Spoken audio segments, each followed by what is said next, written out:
सभी को बहुत बहुत नमस्कार। और अपने मल्टीपल चॉइस क्वेश्चन के इस सीरीज में आज अपना चैप्टर जो है वो है कोऑर्डिनेशन कंपाउंड। चैप्टर का नाम क्या है? कोऑर्डिनेशन कंपाउंड यानी उपसहसंयोजक यौगिक। चैप्टर का नाम क्या है? उपसहसंयोजक यौगिक। उपसहसंयोजक यौगिक। उपसहसंयोजक यौगिक यानी कोऑर्डिनेशन कंपाउंड। उपसहसंयोजक यौगिक अपने चैप्टर का नाम है कोऑर्डिनेशन कंपाउंड। और इसमें आज हम करेंगे, इसमें फिलिंग द ब्लैंक वाले क्वेश्चन करेंगे।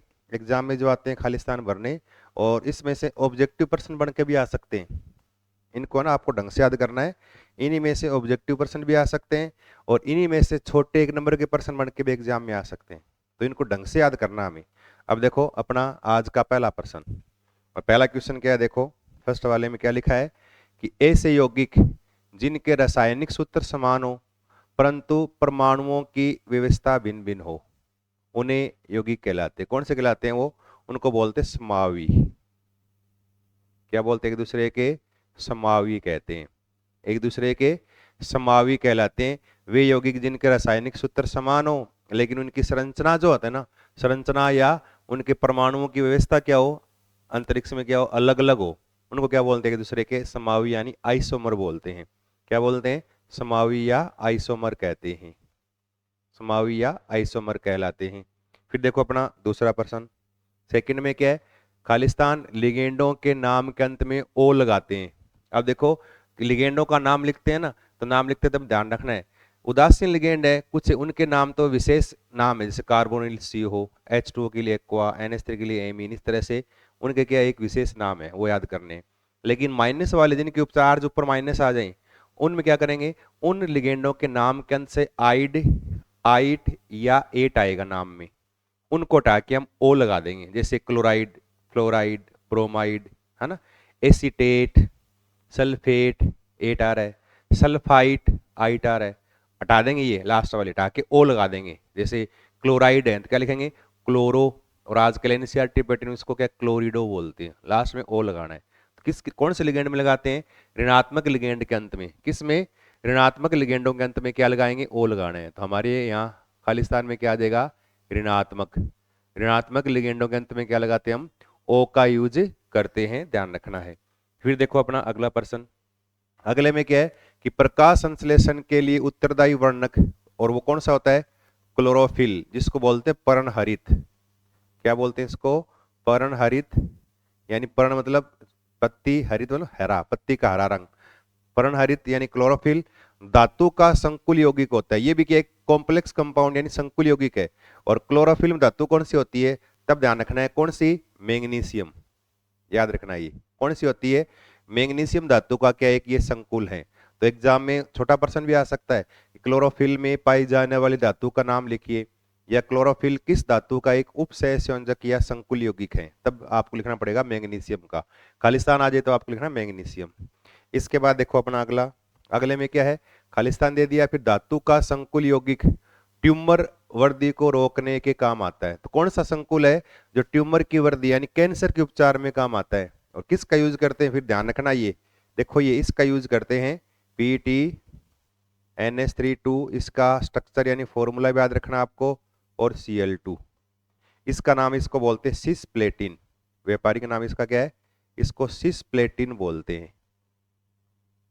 क्या बोलते हैं इसको?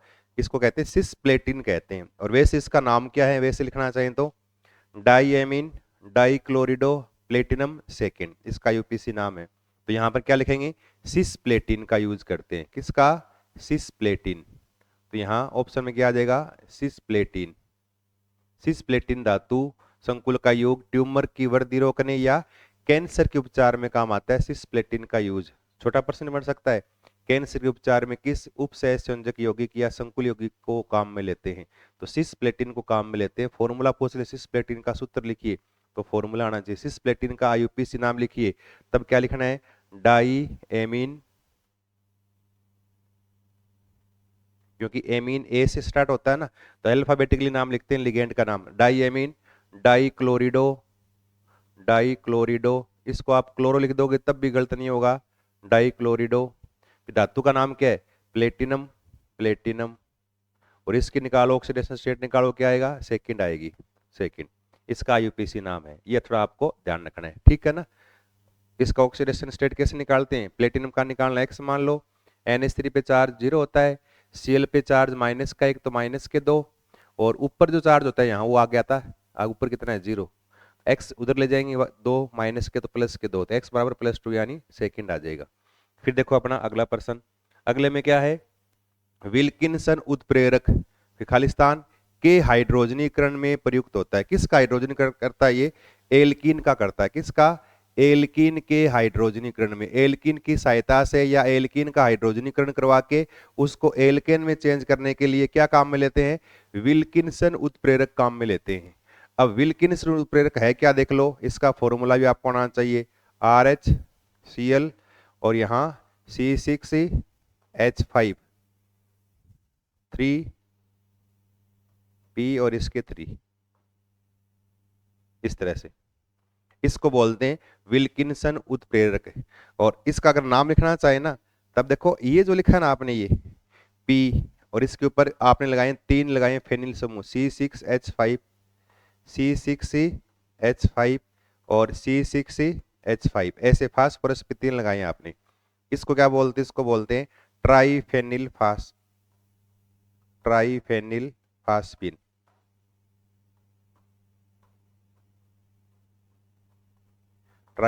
फास्फीन। और अब क्या लिखेंगे, अगर आईयूपी से नाम लिखना हो ना, तो इसका नाम तो क्या है, ट्राइफेनिल फास्फीन। तो और ये क्लोरिडो, तो सी से पहले स्टार्ट हो, क्लोरिडो, तो क्लोरिडो। अब इस पूरे लिगेंड जो है ना, इसकी संख्या 3 है, तो यहां पर अब ट्राई नहीं लगाएंगे, क्या लगाते हैं इसके नाम में, ट्रिस लगाते हैं, इसे ट्रिस ट्रिस। फिर ब्रैकेट में ट्राइफेनिल फास्फीन, फिर RH को क्या बोलते हैं,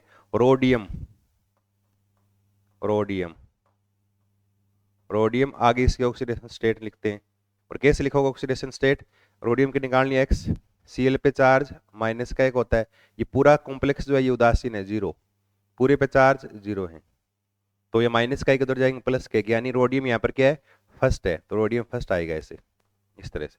इसका यूपीसी नाम है, और इसको बोलते हैं, पेपर में आ सकता है, विल्किन उत्प्रेरक के का सूत्र लिखिए, तो फॉर्मूला ये, विल्किन उत्प्रेरक का यूपीसी नाम लिखिए, आईयूपीसी नाम ये। और विल्किंसन उत्प्रेरक किस में काम आता है, एल्कीन के हाइड्रोजनीकरण में काम आता है, जिससे कि एल्केन का निर्माण होता है। तो ये 2-3 प्रश्न आपको एक साथ याद रखने हैं इस विल्किंसन उत्प्रेरक वाले इस पॉइंट में।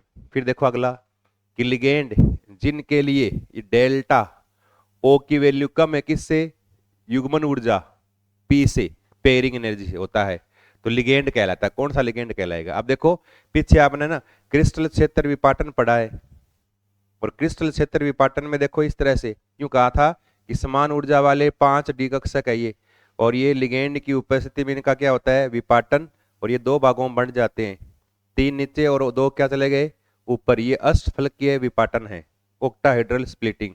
यहाँ नीचे वाले 3 इनको बोलते हैं T2G, और ऊपर वाले 2 इनको बोलते हैं EG, और इनके बीच में देखो एनर्जी का गैप है, ये गैप जो है ना, इस गैप को बोलते हैं क्रिस्टल क्षेत्र विपाटन ऊर्जा, जिसको डेल्टा, और ओक्टाहेड्रल अष्टफलकीय में लगाते हैं O, ऐसे इस तरह से, तो अष्टफलकीय में O लगाते डेल्टा, ये क्रिस्टल क्षेत्र विपाटन ऊर्जा है। अब देखो क्या कहा है कि क्रिस्टल क्षेत्र विपाटन ऊर्जा का मान कम है, किससे, P यानी पेयरिंग एनर्जी यानी युग्मन ऊर्जा से, इलेक्ट्रॉन को नीचे युग्मित होने के लिए आवश्यक ऊर्जा, उससे उसकी तुलना में कम है, इसका मतलब इस एनर्जी का मान कम है। और अब देखो इस क्रिस्टल क्षेत्र विपाटन के आधार पर हमने लिगेंड के 2 टाइप किए हैं, जो लिगेंड इस विपाटन को ज्यादा कर दें, दूर दूर तक भेज दें, तब डेल्टा का मान ज्यादा आ जाएगा, गैप अधिक, तो डेल्टा का मान ज्यादा आएगा। और अगर विपाटन कम करें तो डेल्टा का मान क्या आएगा, कम आएगा। तो जो लिगेंड विपाटन ज्यादा करते हैं ना, स्ट्रोंग, उनको बोलते हैं स्ट्रोंग लिगेंड या प्रबल लिगेंड, मजबूत। और जो विपाटन कम करेंगे ना, उनको बोलते हैं दुर्बल लिगेंड यानी वीक लिगेंड बोलते हैं। तो यहाँ पर क्या है, डेल्टा का मान कम है, इसका मतलब काम में लिए गए लिगेंड क्या है, दुर्बल यानी वीक लिगेंड होते हैं। तो यहाँ क्या लिखेंगे, होता है तो दुर्बल लिगेंड कहलाते हैं, क्या बोलेंगे इनको, वीक या दुर्बल लिगेंड कहलाते हैं ये, जिनमें डेल्टा की वैल्यू क्या है, कम आती है, किसकी तुलना में, P। और अगर उल्टा होता ना, यहाँ ऐसे होता यूं, तब उस अवस्था में लिगेंड क्या होता, परबल लिगेंड होता। क्या होता?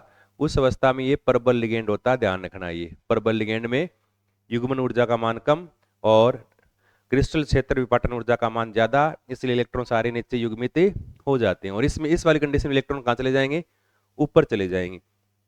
फिर देखो अगला, अगला में क्या है? समान ऊर्जा वाले कक्षकों को दो समुच्चयों में विपाटन। समान ऊर्जा वाले डी कक्षक है, उनको दो भागों में बांट दिया, ऐसे दो भागों में बांटना। इसको क्या बोलते हैं? इसको बोलते हैं क्रिस्टल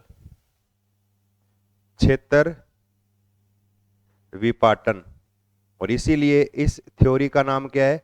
क्रिस्टल क्षेत्र विपाटन सिद्धांत, या क्रिस्टल क्षेत्र विपाटन, या क्रिस्टल फील्ड स्प्लिटिंग थ्योरी बोलते हैं, सीएफटी बोलते हैं इसको, सीएफटी। तो ये विपाटन कहलाता है, इसे क्रिस्टल क्षेत्र विपाटन बोलते हैं इसको। तो यहाँ क्या पूछा है? दो भागों में बांटना विपाटन क्या कहलाएगा? इसको बोलते हैं क्रिस्टल क्षेत्र विपाटन।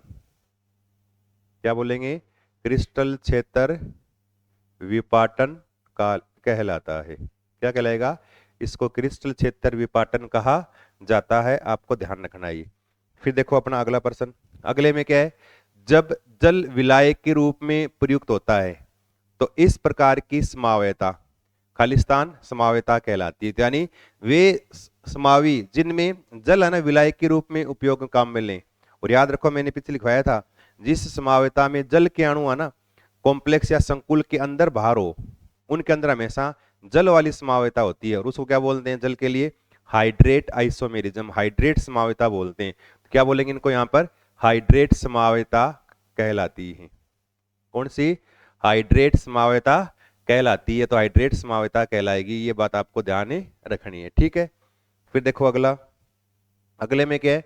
अणु अथवा आयन जो एक दूसरे पर अध्यारोपित नहीं किए जा सकते। अणु अथवा आयन जो जिनको एक दूसरे पर अध्यारोपित नहीं कर सकते कहलाते हैं।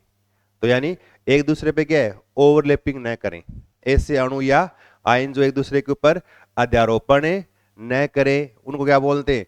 उनको प्रकाशिक समावी बोलते हैं। क्या कहलाते हैं? उनको एक दूसरे पे अध्यारोपित नहीं है, उनमें प्रकाशिक समावयता होती है, तो उनको बोलते हैं प्रकाशिक समावी कहलाते हैं। क्या बोलते हैं इनको? प्रकाशिक समावी। प्रकाशिक समावी कहलाते हैं। या एक दूसरे पर अध्यारोपित नहीं, उनको क्या बोलते हैं? वे अणु किरेल कहलाते हैं। किरेल बोल सकते हो आप इनको। क्या बोल सकते हो? यहाँ किरेल भी लिख सकते हो आप, किरेल कहलाते हैं, ध्यान रखना ये, ठीक है।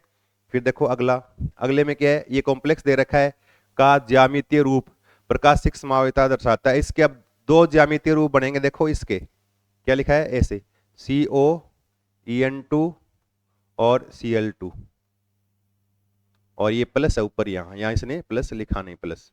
ये आयन है और इसके दो रूप बनते हैं। देखो इस तरह से दो बनाओगे ना तो इसकी दो प्रकार की स्ट्रक्चर बनती है, एक सिस रूप और एक क्या बनेगा? ट्रांस।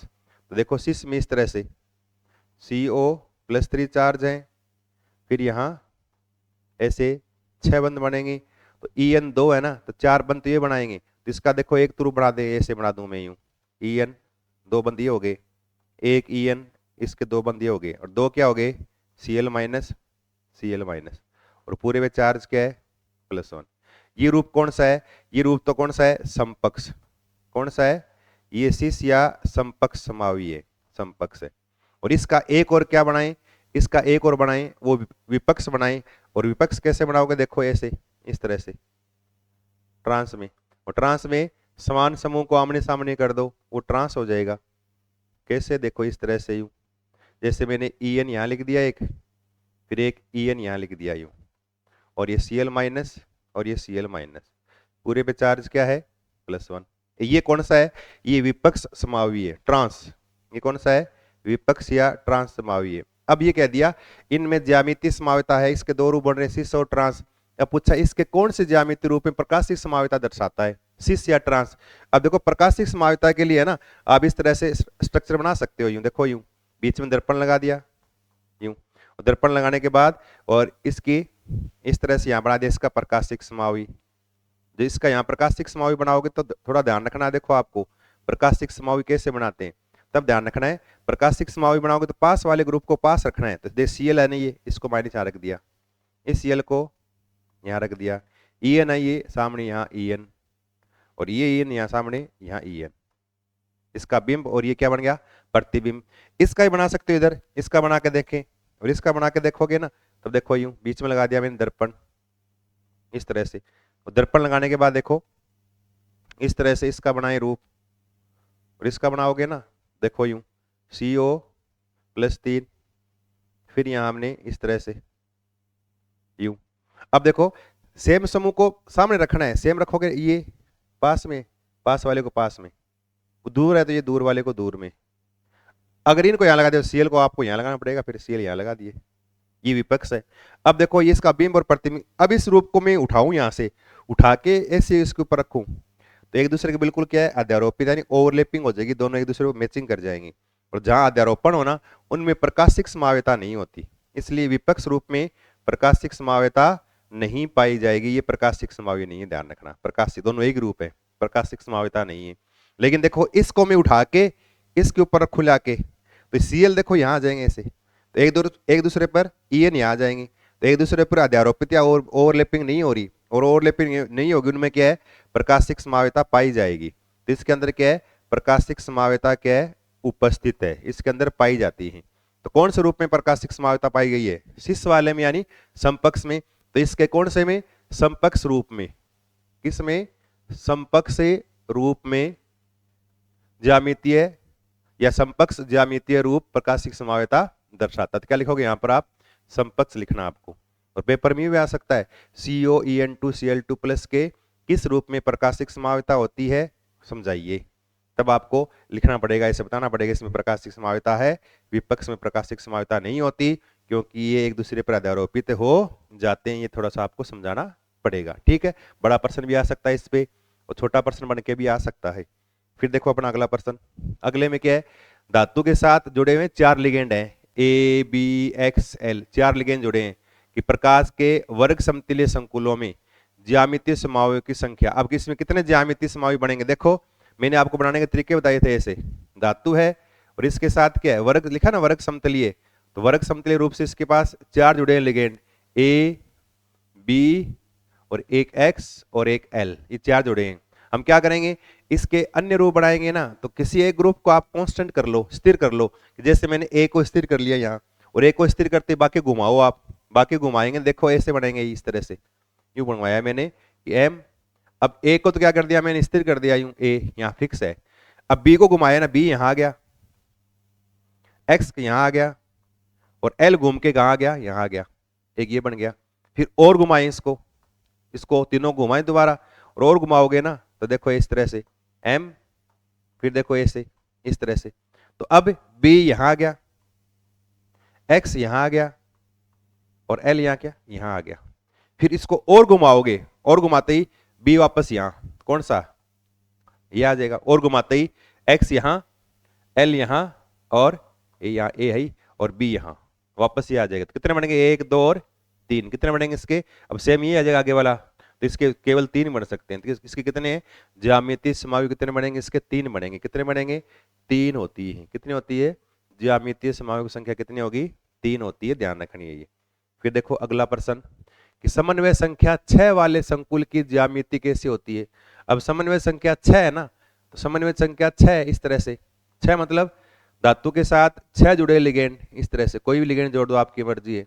ऐसे 6 लिगेंड जोड़ने हैं, और 6 लिगेंड जोड़ने के बाद ये बनी हुई संरचना, इसको क्या बोलते हैं, अष्टफलकीय, ओक्टाहेड्रल। क्या बोलेंगे इसको, अष्टफलकीय या ओक्टाहेड्रल बोलते हैं। इसका मतलब समन्वय संख्या 6 वाले संकुल की ज्यामिति कैसे होती है, अष्टफलकीय होती है। तो यहाँ क्या लिखोगे आप, अष्टफलकीय होती है, अष्टफलकीय ज्यामितीय होती है, ध्यान रखना ये, ठीक है। इसके बाद देखो अगला, अगले में क्या है कि संकुल यौगिकों में केंद्रीय धातु परमाणु के चारों ओर लिगेंडों की स्थान व्यवस्था को क्या कहा जाता है। अब संकुल यौगिक है, उसमें केंद्रीय धातु के चारों ओर लिगेंडों की स्थान व्यवस्था को, चारों ओर लिगेंड जुड़े हुए हैं, उन स्थान व्यवस्था को क्या बोलते हैं, उसको बोलते हैं समन्वय मंडल।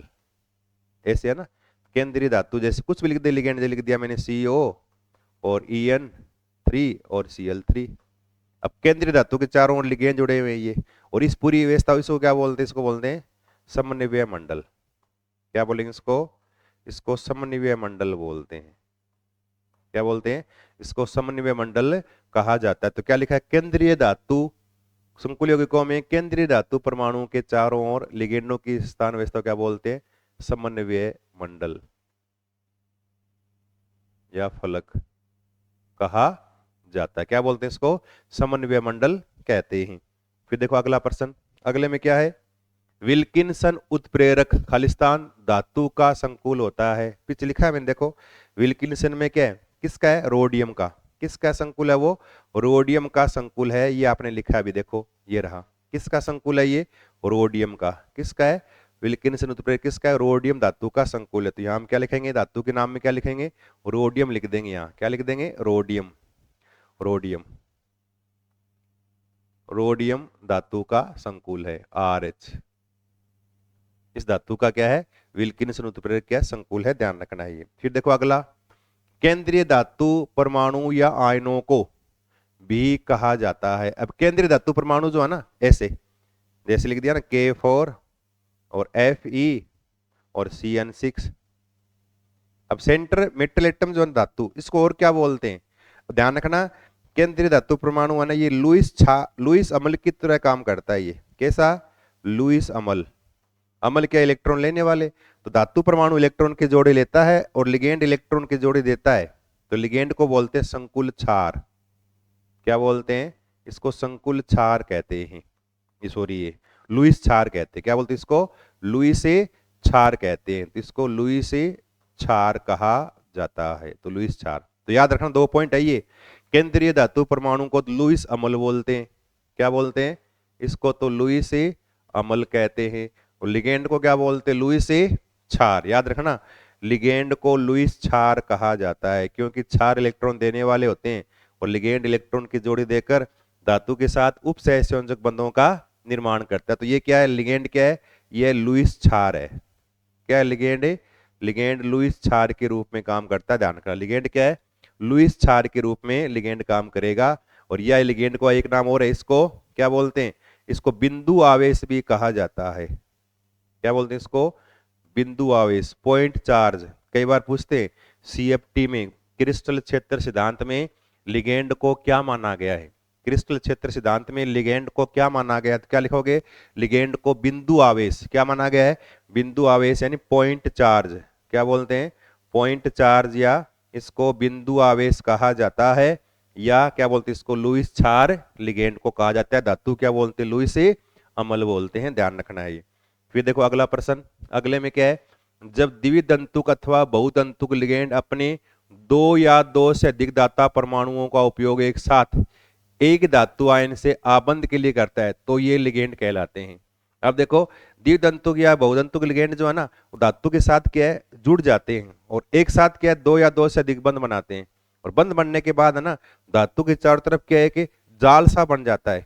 धातु के चारों तरफ क्या है कि जाल या एक वलय बन जाती है, और उस वलय को बोलते हैं किलेट वलय। क्या बोलते हैं उसको, किलेट वलय कहते हैं। और ये लिगेंड जो है इस प्रकार से किलेट वलय का निर्माण करते हैं, उनको बोलते हैं किलेटीकरण लिगेंड या किलेट लिगेंड। तो क्या बोलते हैं इनको, इनको बोलते हैं किलेट लिगेंड। क्या बोलेंगे इनको, किलेट लिगेंड कहते हैं। जैसे है ना EDTA है, EDTA तो क्या करता है, EDTA पूरा नाम क्या है, एथिलीन डाइएमीन टेट्राएसिटिक एसिड, या -4 कर दें टेट्राएसिटेटो हो जाएगा। और ये अकेला कितने बंध बनाता है, अकेला 6 बंध बनाता है EDTA। इसलिए EDTA का नाम क्या है, इसको सट दंतुक लिगेंड बोलते हैं। क्या बोलते हैं, हेक्साडेंटेड, या इसको सट दंतुक लिगेंड भी कहा जाता है। किसको, EDTA को। और ये बहुदंतुक लिगेंड है। क्या है ये, बहुदंतुक लिगेंड का उदाहरण पूछ लेना, बहुदंतुक लिगेंड का एग्जाम्पल बताइए, तो EDTA बहुदंतुक लिगेंड का उदाहरण है। और वैसे ये सट दंतुक लिगेंड का उदाहरण भी है। 6 ये क्या करेगा, उपसहसंयोजक बंध अकेला बनाएगा। ये किसके साथ, धातु के साथ जुड़कर। और कैसे बनाएगा, देखो बना के दिखाता हूं मैं आपको। बढ़ने के बाद क्या, देखो ऐसे वलय बन जाएगी। इस धातु है यहाँ, है ना, और इस धातु वजह से इस तरह से यूं 6 बंध बने। और अकेला है ना, EDTA क्या करेगा, अकेला 6 बंध बनाएगा। कैसे, देखो इस तरह से। अब EDTA का फॉर्मूला क्या होता है, ऐसे लिखते हो, देखो EDTA को यूं लिखना है। EDTA का सूत्र पूछ लेना तब याद रखना है। EDTA का फॉर्मूला ऐसे लिखते हो आप यूं, इस तरह से। फिर यहाँ CH2 एसिटिक एसिड के कितने 6, और यहाँ से मैंने H निकाल दिया तो एसीटेटो हो गया ये, एथिलीन डाइएमीन टेट्रा एसीटेटो, ऐसे एसिटिक एसिड के 4 मॉलिक्यूल जुड़े हैं यहाँ, H+ निकाल के मैंने O कर दिया लास्ट में माइनस, एक ही बात है। ये अकेला अच्छा बंद बनाएगा, एक बंद तो ये नाइट्रोजन बनाएगा, एक ये बनाएगा 2, एक ये ऑक्सीजन बनाएगा 3, एक ये बनाएगा 4, एक ये O बनाएगा 5, एक ये O बनाएगा 6, अकेला 6 बंद बनाएगा। षट तंतु लिगेंड का उदाहरण है। EDTA का फॉर्मूला भी आपको याद रखना है, सूत्र ये, ठीक है ना। अब अकेला कैसे 6 बंद बनाएगा, देखो इस तरह से, नाइट्रोजन 2 बंद बना रहा है और इसके बीच में क्या है, CH2 CH2, ये तो है CH2 CH2 NN, CH2 CH2 NN, N ने क्या कर लिया यहाँ बंद बना लिया, इधर N ने क्या कर लिया बंद बना लिया, यूं N ने 2 बंद बना रखे, बाकी 4 बनाता है ये एसिटिक यानी एसिड वाला ग्रुप। तो ये क्या करेगा ऐसे, देखो यूं, इसके साथ क्या लगा हुआ है CH2 और फिर क्या है C डबल बॉन्ड O, फिर O, ये माइनस, इसने अपना एक बंद बना लिया। फिर एक और इसके साथ लगा हुआ है कौन, इस तरह से एसिटिक एसिड वाला ग्रुप, एक और लगा हुआ है यूं, CH2 फिर C O और O माइनस, एक इसने बना रखा अपना एक बंद। इधर भी ऐसे 2 है, CH2 C double bond O O minus, इसने बना लिया। एक और है इसके साथ CH2 C double bond O O minus, इसने बना लिया ऐसे। और ऐसे है ना, EDTA अकेला 6 बंद बना लेगा और 6 बनाएगा, देखो इस तरह से, इस धातु के चारों ओर क्या है कि वलय बन गई है, क्या है रिंग बन गई है, एक जाल सा बन गया है। इस जाल को क्या बोलते हैं, इसको बोलते हैं किलेट, क्या बोलते हैं किलेट। और इस प्रकार किलेट बनाने वाले लिगेंड कहलाएंगे किलेट लिगेंड, या और इस क्रिया को बोलते हैं किलेटीकरण, क्या बोलते हैं किलेटीकरण। तो पूछ लेना अगर किलेट लिगेंड का उदाहरण बताओ तो EDTA किलेट लिगेंड है। ऐसे एथिलीन डाइएमीन EN लिखते हैं ना, एथिल डाइएमीन, ये भी क्या है कि किलेट लिगेंड का उदाहरण है। तो ये कौन सा है, किलेट लिगेंड कहलाता है। दो से अधिक आबंध बना के धातु के चारों ओर क्या है बना लेता है और एक वलय संरचना बनाता है, उसको बोलते हैं किलेट लिगेंड, ठीक है। 2-3% आपको याद रखना EDTA बारे इसके बारे में भी, ठीक है। इसके बाद देखो, जब एक लिगेंड में अनेक दाता, लिखा ना, एक लिगेंड में अनेक दाता परमाणु हो तो उस लिगेंड को क्या बोलेंगे, क्या बोलेंगे उस लिगेंड को, बहुदंतुक लिगेंड, अभी लिखा है। जैसे EDTA क्या है, बहुदंतुक लिगेंड, क्या बोलेंगे, जिसमें अनेक दाता परमाणु हो और जो 2 या 2 से अधिक क्या है, 2 से अधिक बंध बनाए, उनको क्या बोलते हैं, बहुदंतुक लिगेंड बोलते हैं। तो जैसे EDTA किसका उदाहरण है, EDTA बहुदंतुक लिगेंड का उदाहरण है EDTA, याद रखना, ये -4 लिख दो चाहिए इस तरह से, ये क्या है बहुदंतुक लिगेंड का उदाहरण है। फिर देखो अगला, अगले में क्या है, केंद्रीय धातु परमाणु या आयन से जुड़े हुए लिगेंडों को गुरु कोष्टक में लिखा जाता है। ये सभी मिलकर क्या करते हैं, संकुल या क्या बोलते हैं, संकुल आयन कहलाते हैं। संकुल आयन या समन्वय मंडल, क्या बोलते हैं, संकुल या समन्वय मंडल कहलाते हैं।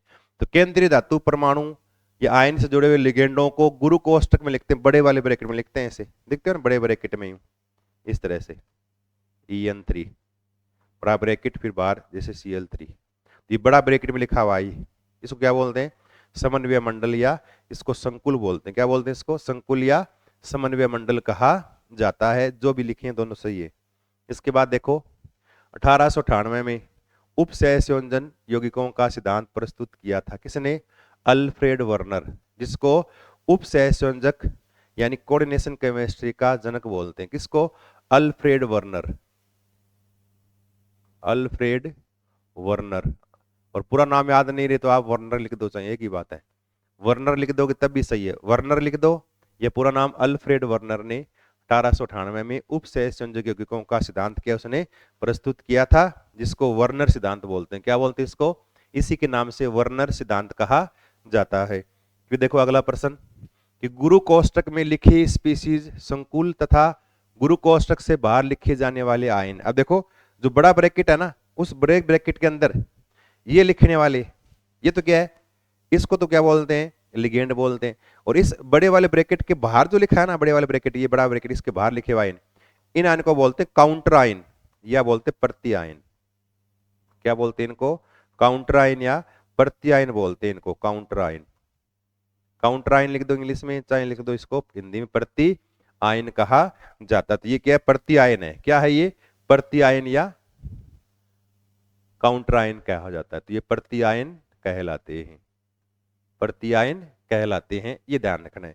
फिर देखो अपना अगला प्रश्न, विटामिन B12 का बना हुआ उपसह संयोजक है। तो विटामिन B12 धातु कौन सी होती है, कोबाल्ट। क्या होती है, कोबाल्ट CO+3, ऐसे लिख सकते हो आप, CO+3, कोबाल्ट +3 का बना हुआ उपसह संयोजक यौगिक है विटामिन B12। याद रखना, विटामिन B12 में उपस्थित धातु का नाम बताइए। छोटा प्रश्न आ जाए ऐसे, तो क्या है, कोबाल्ट है। विटामिन B12 के अंदर कोबाल्ट पाई जाती है। फिर देखो अगला प्रश्न, अगले में क्या है, खालिस्तान ने सर्वप्रथम उपसह संयोजक यौगिकों की संरचनाओं के बारे में बताया था। वही वापस कौन है, अल्फ्रेड वर्नर। अल्फ्रेड वर्नर जो है ना, इसने सबसे पहले उपसह संयोजक यौगिकों की संरचना के बारे में बताया था। वर्नर याद कर लो, अल्फ्रेड वर्नर ने सबसे पहले उपसह संयोजक यौगिकों की संरचना की जानकारी दी थी। इसके बाद देखो अगला, कि उपसह संयोजक यौगिकों में धातु की खालिस्तान प्राय आयनित होती है तथा ऋण आयनों के द्वारा संतुष्ट होती है। अब देखो, उपसह संयोजक यौगिकों में दो प्रकार की संयोजकताएं होती है, एक प्राथमिक संयोजकता और एक क्या होती है, द्वितीयक संयोजकता, प्राइमरी वैलेंसी और सेकेंडरी वैलेंसी। प्राथमिक संयोजकता वो हमेशा ऋण आयन से संतुष्ट होती है, और द्वितीयक संयोजकता जो होती है वो ब्रैकेट के अंदर होती है, बड़े वाले ब्रैकेट के अंदर, जो लिगेंड के द्वारा, जिसको उपसह संयोजक संख्या बोलते हैं। तो भार जो है ना, वो ऋण आयन के द्वारा, आयनों के द्वारा संतुष्ट होती है, उसको क्या बोलते हैं, धातु की प्राथमिक संयोजकता। धातु की प्राथमिक संयोजकता क्या बोलते हैं इसको, धातु की प्राइमरी वैलेंसी या प्राथमिक संयोजकता प्राय आयनिक होती है और इन आयनों के द्वारा क्या होती है, ये संतुष्ट होती है। देखो इस तरह से, देखो चलो मैं इसको लिख देता हूं यहाँ, दोबारा बार बार पीछे क्या दिखाऊं, देखो इसको, ये देखो इस तरह से लिखा ना अभी पीछे मैंने, COEN3 और यहाँ Cl3, तोड़ोगे ना तो बाहर Cl-3 अलग निकल जाएंगे, इस पे चार्ज क्या आ जाएगा, प्लस का 3 आ जाएगा, और ये माइनस के क्या हो जाएंगे, 3, ये अलग हो जाएंगे। इनको क्या बोलते हैं, ये प्राथमिक संयोजकता। क्या ये प्राइमरी वैलेंसी है, और ये जो है ना EN वाली, ये क्या है, सेकेंडरी वैलेंसी, द्वितीयक की संयोजकता। ये प्राथमिक संयोजकता हमेशा ऋण आयन के द्वारा क्या होती है, संतुष्ट होती है। इसके बाद देखो अगला प्रश्न, केंद्रीय धातु आयन से जुड़े हुए लिगेंडों के दाता परमाणुओं की कुल संख्या उसकी। अब देखो, केंद्रीय धातु परमाणु से जुड़े हुए लिगेंड जो है ना, उनमें दाता परमाणुओं की कुल संख्या, अब देखो ऐसे यूं लिख दें, K4FeCN6। तो दाता परमाणु कितने हैं, देखो CN में कितने हैं, एक है, कितने CN है, 6, तो 6 दाता परमाणु है। तो क्या करेगा, ये 6 बनाएगा, इसमें उपसह संयोजक बंध बनाएगा, और जितने बंध बनाता है उसको बोलते हैं उस धातु की उपसह संयोजक की संख्या। मतलब धातु के साथ बने हुए उपसह संयोजक बंधों की संख्या को बोलते हैं उपसह संयोजक संख्या। तो कितनी है यहाँ पर, 6 लिगेंड जुड़े हैं, तो 6 बंध बनाएंगे, तो 6 क्या इसकी उपसह संयोजक संख्या। तो यानी क्या लिखा है, केंद्रीय धातु आयन से जुड़े हुए लिगेंडों के दाता परमाणुओं की कुल संख्या उसकी उपसह संयोजक संख्या कहलाती है। क्या बोलते हैं इसको, इसकी उपसह संयोजक की संख्या कहलाती है, इसकी उपसह संयोजक संख्या यानी कोऑर्डिनेशन नंबर कहलाती है, ध्यान रखनी है। फिर देखो अपना अगला प्रश्न, अगले में क्या है, कि केंद्रीय धातु परमाणु आयन से जुड़े हुए आयन या अणु। अब देखो, केंद्रीय धातु परमाणु से जुड़े हुए आयन या अणु, उदासीन अणु, क्या बोलते हैं इनको, लिगेंड बोलते हैं। क्या बोलते हैं, लिगेंड कहलाते हैं, लिगेंड जुड़े रहते हैं। तो केंद्रीय धातु परमाणु या आयन से लिगेंड क्या करते हैं, जुड़े रहते हैं, और जुड़ करके उपसह संयोजक बंधों का निर्माण करके संकुल का निर्माण करते हैं। तो यहाँ पर क्या आएगा, लिगेंड आएगा, लिगेंड कहलाते हैं। फिर देखो अगला, ऐसा संकुल जिसमें धातु परमाणु केवल एक ही प्रकार के लिगेंडों से जुड़ा हो, उन्हें क्या बोलते हैं। तब ध्यान रखना, देखो अगर धातु के साथ जुड़ने वाले सभी लिगेंड एक जैसे हो, जैसे अभी लिखा ना मैंने, जैसे यूं K4FeCN6, धातु के साथ जुड़ने वाले सारे CN है, ऐसे लिख दिया मैंने अभी, देखो COEN3 Cl3, धातु के साथ जुड़ने वाले सारे लिगेंड क्या है, एक जैसे हैं, लिख दिया Cr, ऐसे NH3 6+3, धातु के साथ जुड़ने वाले सारे लिगेंड क्या है, एक समान है। तो ऐसे संकुल जिनमें धातु के साथ जुड़ने वाले सारे लिगेंड एक समान जुड़े, जैसे यहाँ EN से एक समान, यहाँ NH से जुड़े हैं, यहाँ पर CN जुड़ा है, इन संकुल या इन कॉम्प्लेक्स को क्या बोलते हैं, इनको बोलते हैं होमोलेप्टिक। क्या बोलते हैं, होमोलेप्टिक संकुल। क्या बोलते हैं इनको? होमोलेप्टिक। होमो मतलब से एक समान, होमोलेप्टिक। और जिनमें जुड़ने वाले लिगेंड है ना सारे एक समान नहीं हो, जैसे अभी लिखा आपने CO जैसे En2 और Cl2 लिख दिया प्लस मैंने ऐसे, या फिर अभी लिखा ऐसे लिख दे PT NH3 2 और Cl2 लिख दिया इस तरह से मैंने, है ना। या फिर ऐसे लिख दिया आपने कि Cr NH3 4 En ऐसे लिख दिया आपने +3। तो इनमें क्या है, धातु के साथ जुड़े हुए सभी लिगेंड एक जैसे, देखो यहाँ देखो Cl, यहाँ En, Cl NH3 En NH3, धातु के साथ जुड़े हुए सभी लिगेंड एक समान नहीं है। तो इस प्रकार के संकुल है ना उनको बोलते हैं हिट्रोलेप्टिक। क्या बोलते हैं इनको? हिट्रोलेप्टिक संकुल बोलते हैं। हिट्रो मतलब असमान, हिट्रोलेप्टिक कॉम्प्लेक्स। तो याद रखो होमोलेप्टिक क्या होते हैं? जुड़े हुए सारे लिगेंड एक समान हो उनको होमोलेप्टिक कॉम्प्लेक्स या संकुल बोलते हैं, और जुड़े हुए सभी लिगेंड एक समान नहीं हो उनको बोलते हैं हिट्रोलेप्टिक कॉम्प्लेक्स या संकुल। अब दोनों आपको ध्यान हो गए, अब खाली स्थान भर सकते हो। क्या लिखना है? ऐसा संकुल जिनमें धातु परमाणु केवल एक ही प्रकार के लिगेंड्स जुड़ा हो, एक ही प्रकार के लिगेंड हो सारे, क्या बोलते हैं उनको? होमोलेप्टिक संकुल। क्या बोलते हैं उनको? होमोलेप्टिक। क्या बोलेंगे? होमोलेप्टिक संकुल कहते हैं। ये पॉइंट आपको लिखना है बस। होमोलेप्टिक क्या है, हिट्रोलेप्टिक क्या है, दोनों में अंतर आ जाए, अंतर कर सकते हो। होमोलेप्टिक संकुल के दो उदाहरण बताओ, लिख सकते हो। हिट्रोलेप्टिक संकुल के दो उदाहरण बताओ, लिख सकते हो। होमोलेप्टिक संकुल क्या है बताइए, हिट्रोलेप्टिक क्या है बताइए, दोनों में अंतर है वो अंतर बताइए। इस तरह से अलग अलग प्रश्न बन सकते हैं, वो आपको करने आने चाहिए। फिर देखो अगला अगला प्रश्न, और अगले में क्या है, ऐसे क्या लिखा है कि ऐसे यौगिक जिनके रासायनिक सूत्र समान हो परंतु परमाणुओं की व्यवस्था भिन्न भिन्न हो उन्हें क्या बोलते हैं? समावी। क्या बोलते हैं इनको? समावी यौगिक कहलाते हैं। जिनके रासायनिक सूत्र समान परंतु परमाणुओं की व्यवस्था भिन्न भिन्न हो उनको क्या बोलते हैं? समावी कहलाते हैं। क्या बोलेंगे इनको? समावी। या फिर इनको बोलते हैं त्रिविम यौगिक। क्या बोलते हैं इनको? समाविता में कौन सी समाविता है? त्रिविम समाविता होती है। तो ये त्रिविम यौगिक कहलाते हैं। परमाणु की व्यवस्था अलग अलग हो, रासायनिक सूत्र समान, उनको बोलते हैं त्रिविम समावी। क्या बोलते हैं? त्रिविम समावी या त्रिविम समावी या त्रिविम यौगिक कहलाते हैं। फिर देखो अगला, समन्वय संख्या 4 के लिए दो विन्यास संभव है। अब समन्वय संख्या 4 है ना, तो 4 जैसे एक तो ये लिख दिया मैंने यूं Ni जैसे CO4 इस तरह से, इसमें 4 जुड़े हैं लिगेंड, इसकी संख्या कितनी है? इसकी कोऑर्डिनेशन नंबर 4 है, 4 लिगेंड जुड़े 4 बंध बनेंगे। एक देश लिख दिया मैंने यूं NiCN4-2 इस तरह से। अब दोनों में क्या है? 4 4 लगे हैं, तो इसके भी समन्वय संख्या का मान 4, इसके भी कितने? 4 है। तो इसके दो विन्यास हो सकते हैं। अगर ये है ना, ये बनाएगा ऐसे चतुष्फलकीय संरचना। कैसे बनाएगा ये? इसकी चतुष्फलकीय संरचना होती है क्योंकि इसमें sp3 संकरण होता है, ऐसे इस तरह से चतुष्फलकीय संरचना बनेगी। और इसमें क्या बनेगी? इसमें DsP2 संकरण होता है। कौन सा? DsP2। तो इसकी कैसे बनेगी? वर्ग समतलीय संरचना बनेगी इस तरह से। 4 लग जाएंगे CN, यहाँ पर 4 CN लगा दोगे आप इस तरह से, वर्ग के समान संरचना बनेगी। इसको वर्ग समतलीय कौन सी है? वर्ग समतलीय, स्क्वायर प्लेनर। इसकी मतलब जहां समन्वय संख्या 4 हो उसके दो विन्यास हो सकते हैं। कौन कौन से? एक तो क्या लिखोगे? चतुष्फलकीय, चतुष्फलकीय एवं वर्ग समतलीय, एवं वर्ग समतलीय, ये लिखोगे आप। दो प्रकार के विन्यास संभव है। फिर देखो अगला प्रश्न, अगले में क्या है कि समान ऊर्जा वाले कक्षकों का लिगेंड की उपस्थिति में दो समूह बन जाना। समान ऊर्जा वाले डी कक्षक है, लिगेंड की उपस्थिति में दो भागों में टूट जाते, क्या बोलते हैं उसको? क्रिस्टल क्षेत्र विपाटन। क्या बोलते हैं इसको? क्रिस्टल क्षेत्र विपाटन बोलते हैं। क्या बोलेंगे इसको? क्रिस्टल क्षेत्र विपाटन कहा जाता है। क्या बोलते हैं इसको? क्रिस्टल क्षेत्र विपाटन कहलाता है। क्रिस्टल फिल्ड स्प्लिटिंग बोलते हैं, ध्यान रखना है। फिर देखो अगला, एथिलीन डाइएमीन EN तथा ऑक्जिलेटो किस प्रकार के लिगेंड है? तो एथिलीन डाइएमीन है ना, इसको यूं लिखते हैं एथिलीन डाइएमीन को इस तरह से, एथिलीन डाइएमीन, क्यों एथिलीन डाइएमीन है जिसको आप EN लिखते हो, एथिलीन डाइएमीन। इसके पास लोन पेयर, एक लोन पेयर, तो अकेला एक बंद ये बनाएगा, एक ये बनाएगा धातु के साथ, अकेला दो बंद बनाता है। ऐसे ऑक्जिलेटो है, ऑक्जिलेटो को यूं लिखते हैं ऐसे, देखो ये ऑक्सीलेटो की संरचना है इस तरह से।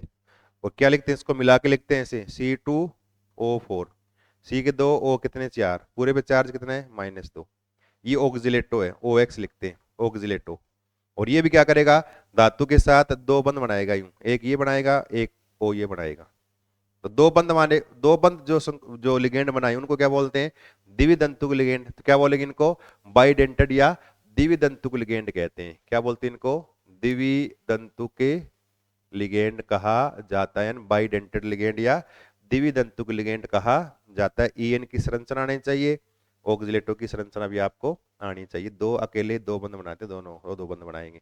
इसके बाद देखो अगला कि गुरु कोष्टक के अंदर लिखी स्पीसीज तथा गुरु कोष्टक के बाहर लिए आयन।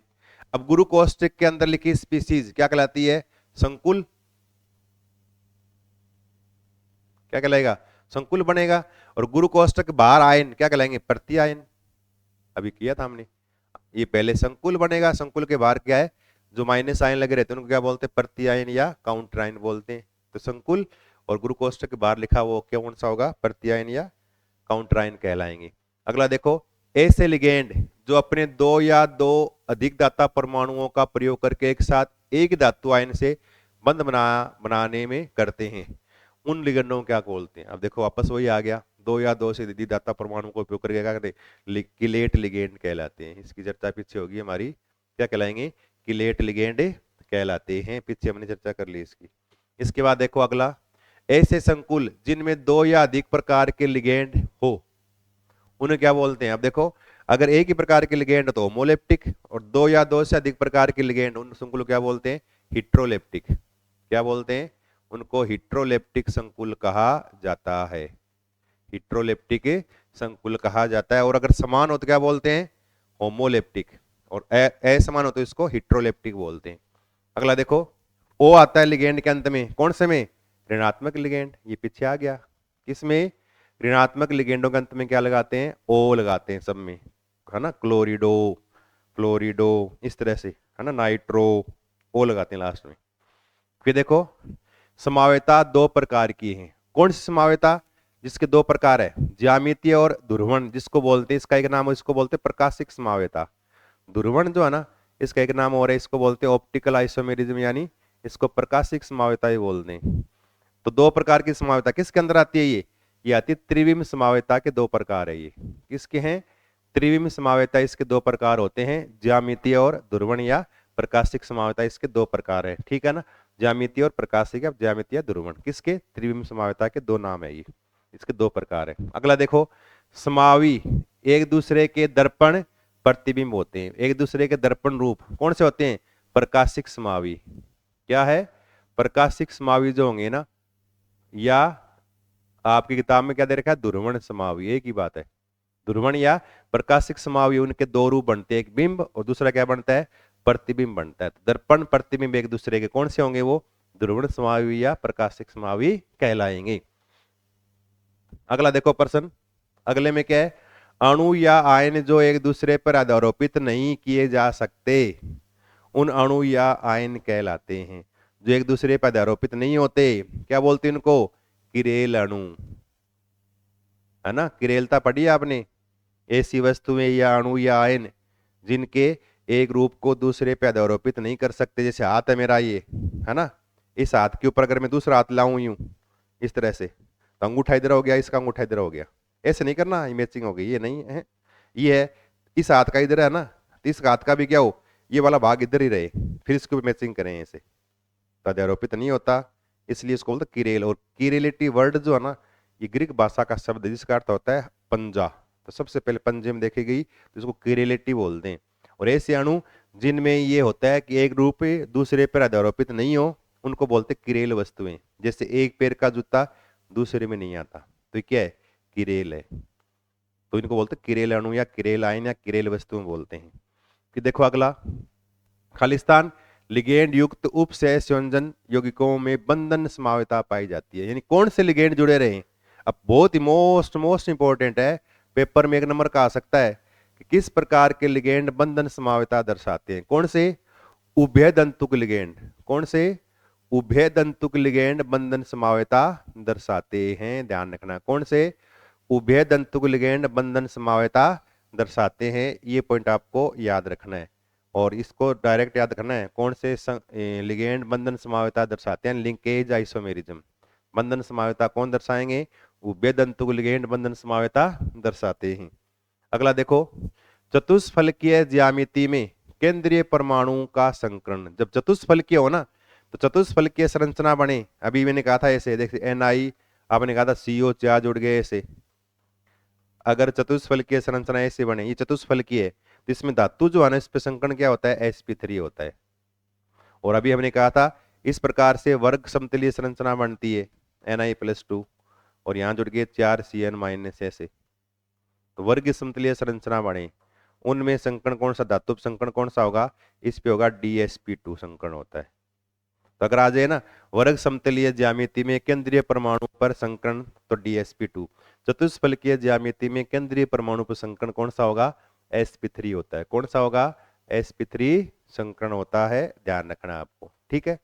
फिर देखो अगला प्रश्न, अगले में क्या है, खालिस्तान का उपयोग ट्यूमर वर्दी कैंसर को रोकने में करते हैं, किस उपसंयोजक कंपाउंड का, पीछे भी आ गया किसका, सिस्प्लेटिन, किसका यूज करते हैं, सिस्प्लेटिन का यूज कैंसर के उपचार में किया जाता है। इसका पीछे मैंने आपको फॉर्मूला ही बता दिया, PTNS32Cl2, तो सिस्प्लेटिन का यूज। फिर देखो अगला, ये दे रखा है, ये क्या है, ये फिटकड़ी का फॉर्मूला है, क्या ये फिटकड़ी है, क्या ये फिटकड़ी का फॉर्मूला है, जिसको पोटास एलम बोलते हैं, रासायनिक नाम क्या इसको बोलते हैं, पोटास एलम। क्या नाम है इसका, इसको पोटास एलम कहते हैं, पोटास एलम है, ये लवण है। तो ये कौन सा लवण है, ये डबल साल्ट है, द्विक लवण। क्या ये डबल साल्ट है, द्विक लवण है। देखो कैसे, देखो एक तो ये रहा सिंपल साल्ट, और एक ये रहा सिंपल साल्ट, दो सिंपल साल्ट मिलकर एक डबल साल्ट का निर्माण करते हैं। और जल में घोलने पर क्या होगा, ये क्या करेंगे, सभी आयन देते हैं, यानी सभी सारे आयन दे देगा। ये क्या करेगा, जल में घोलेंगे तो सभी आयन देता है, सभी आयन देता है, जल में घोलने पर सारे आयन देगा। कौन कौन से, K+ अलग हो जाएंगे, Al+3 अलग हो जाएंगे, SO4 है तो SO4-2 ये अलग हो जाएंगे। यानी ये तीन प्रकार के क्या करेगा, ये तीन प्रकार के आयनों का निर्माण करेगा। तो घोलने पर तीन प्रकार के आयन देता है, इसे लिख दो, या सभी प्रकार के आयन देता है, कोई भी जुड़ा हुआ नहीं रहेगा, सारे के अलग अलग हो जाएंगे। तो जल में घोलने पर डबल साल्ट सिंपल साल्ट की तरह, यानी द्विक लवण साधारण लवण की तरह पूर्ण रूप से आयनित हो जाता है। तो द्विक लवण का एग्जाम्पल याद रखना, ये याद रखना, द्विक लवण का उदाहरण याद रखना, एक एक ये याद कर लो, द्विक लवण का उदाहरण एक ये, और आपके ये तो है ना प्रैक्टिकल के अंदर भी है ये, इस तरह से। इसको बोलते हैं फेरस अमोनियम सल्फेट। क्या बोलते हैं इसको, इसको बोलते हैं फेरस अमोनियम सल्फेट, जिसको बोलते हैं मोर साल्ट। ये क्या है, ये मोर साल्ट है, मोर लवण है, मोर लवण इसका, जिसका यूज करोगे आप टाइट्रेशन में प्रैक्टिकल के अंदर, मोर साल्ट है, ध्यान रखना ये, ठीक है ना। एक ये याद कर लो चाहिए आप, ये भी द्विक लवण का उदाहरण है, इसको बोलते हैं कार्नेलाइट। क्या बोलते हैं इसको, इसको बोलते हैं कार्नेलाइट। इसके अंदर देखो एक सिंपल साल्ट, दो के मिलने से एक डबल साल्ट, द्विक लवण, साधारण लवण जुड़ने से द्विक लवण, साधारण लवण जुड़ने से द्विक लवण बन गया। तो फेरस अमोनियम सल्फेट, कार्नेलाइट, फिटकड़ी, तीनों क्या है, डबल साल्ट या द्विक लवण के उदाहरण है। पेपर में पूछ सकते हैं आपसे, किसी एक द्विक लवण का उदाहरण लिखिए। तो अगर आपको फॉर्मूला भूल जाओ ना आप, तो नाम तो आप याद रखो ही, फिटकड़ी है, फेरस अमोनियम सल्फेट है, कार्नेलाइट है, ये सारे क्या है, द्विक लवण के उदाहरण है, ध्यान रखने हैं आपको, ठीक है। फिर देखो अगला, अगले में क्या है, K4FeCN6 में Fe का ऑक्सीकरण अंक बताओ। अब मैंने कहा था जिसका ऑक्सीकरण अंक निकालना हो ना तो आप इजीली निकाल सकते हो, ऐसे सबको जोड़ना है बस, और कुछ नहीं करना।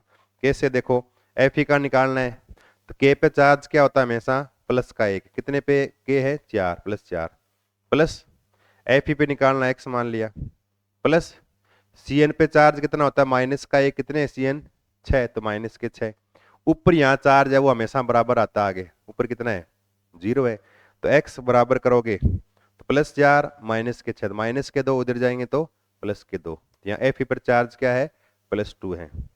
तो यहाँ पर एफ का ऑक्सीकरण अंक क्या आएगा, +2। क्या आएगा, +2 होता है। के फॉर एफिशिएंट 6 में एफ का ऑक्सीकरण अंक क्या है, +2 है। ये आपको ध्यान रखना है।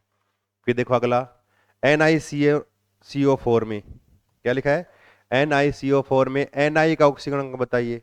अब देखो धातु कार्बोनिल याद ही कर लो, ये जिनमें धातु के साथ सारे कार्बोनिल समूह जुड़े रहे उनमें हमेशा धातु पर 0 ही आता है। इसका हमने X मान लिया। CO ये उदासीन लिगेंड है, तो 1 पे 0, 4 पे 0, तो 0 बराबर ऊपर कितना है, 0, तो क्या आता है, 0 आएगा। जैसे ये आ जाए, इस पे पूछ लें FeCO5, इस पे बताओ Fe पर बताओ, तो Fe का निकालना है X, CO कितना है, 0 बराबर 0, तो इसका भी क्या आता है, 0 ही आता है, Fe0। तो धातु कार्बोनिल यौगिकों में धातु परमाणु शून्य ऑक्सीकरण अवस्था में होता है। तो यहाँ क्या आएगा, ऑक्सीकरण क्या होगा, शून्य है। क्या है, 0, शून्य है। तो शून्य लिखना यहाँ, शून्य या 0 है। फिर देखो अगला प्रश्न, NiCN4 -2 में संकुल की ज्यामिति है। अब इसमें देखो, अभी मैंने बताया था NiCN4 -2 में क्या है, DsP2 संकरण है, और DsP2 में हमेशा ज्यामिति कैसे बनाते हो, वर्ग समतलीय, ऐसे Ni+2 और यहाँ Cn -1, 2, 3 और 4, इस तरह से पूरे पे 4 -2। तो कौन सा है ये, कौन सा है, वर्ग समतलीय। कौन सी ज्यामिति है इसकी, वर्ग समतलीय है। कौन सी ज्यामिति है, वर्ग समतलीय ज्यामिति है, आपको ध्यान रखनी है। फिर देखो अगला प्रश्न, अगले में क्या है कि क्लोरोफिल पर्णहरित में केंद्रीय धातु परमाणु। अब देखो क्लोरोफिल में धातु कौन सी होती है, मैग्नीशियम। क्या होती है, मैग्नीशियम, Mg लिखना है, या हिंदी में लिख दो मैग्नीशियम होता है, एक ही बात है। और अगर आ जाए रक्त में, हीमोग्लोबिन में धातु कौन सी होती है, तो आयरन यानी लोहा, Fe+2 फेरस होता है, Fe+2 होता है हमारी हीमोग्लोबिन या रक्त में। और वैसे ही पौधों में क्लोरोफिल में क्या होता है, मैग्नीशियम होता है। दोनों याद रखने हैं आपको। फिर देखो अगला, विटामिन B12 धातु कौन सी होती है, कोबाल्ट। क्या होती है, कोबाल्ट +3 होती है, तो CO+3 यानी कोबाल्ट धातु होती है, ध्यान रखनी है। विटामिन B12 तीन तो याद कर लो आप, विटामिन B12 में कोबाल्ट, हीमोग्लोबिन में Fe+2, और विटामिन B12 के अंदर CO+3, ध्यान रखना CO+3, और हीमोग्लोबिन में Fe+2, और क्लोरोफिल में Mg+2, मैग्नीशियम +2, मैग्नीशियम, ठीक है ना, याद रखो तीनों। फिर देखो अगला, SCN- एक लिगेंड है। ये कौन सा लिगेंड है, तो SCN- है ना, ये इसमें क्या कर सकता है, नाइट्रोजन भी बंध बना सकता है। इसी प्रकार से इस वाले भाग से बंध बन सकता है, तो दोनों साइड से बंध बनाता है ये। इसको NSCN- या NCS- ऐसे बोलते हैं इसको। ये थायोसाइनेट, इसको बोलते हैं आइसोथायोसाइनेट।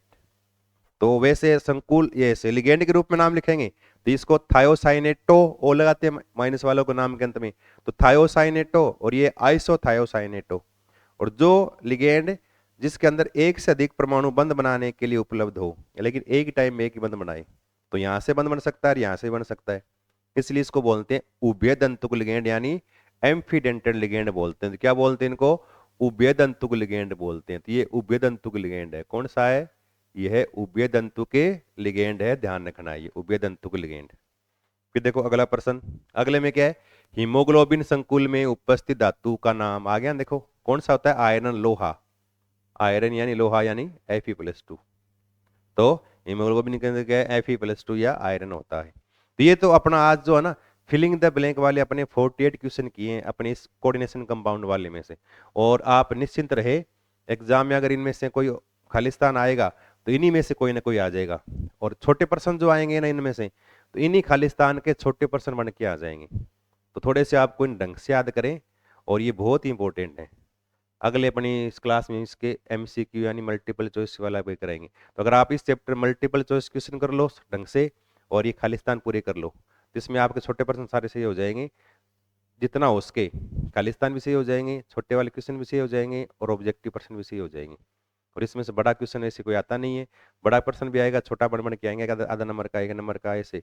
तो उसको आप इजीली आराम से इसके आधार पे कर सकते हो। तो ये है ना हमने आज है ना 50 क्वेश्चन या 48 क्वेश्चन किए हैं फिलिंग द ब्लैंक वाले, ढंग से याद करो। इसमें हम एमसीक्यू करेंगे, इसके एमसीक्यू के अंदर अपने 70-80 क्वेश्चन करेंगे, तो वो और कर लो ढंग से, तो आपका पूरा चैप्टर क्या हो जाएगा, क्लियर हो जाएगा, कहीं कोई दिक्कत नहीं आएगी। अगली क्लास के लिए फिर मिलेंगे, तब तक के लिए धन्यवाद।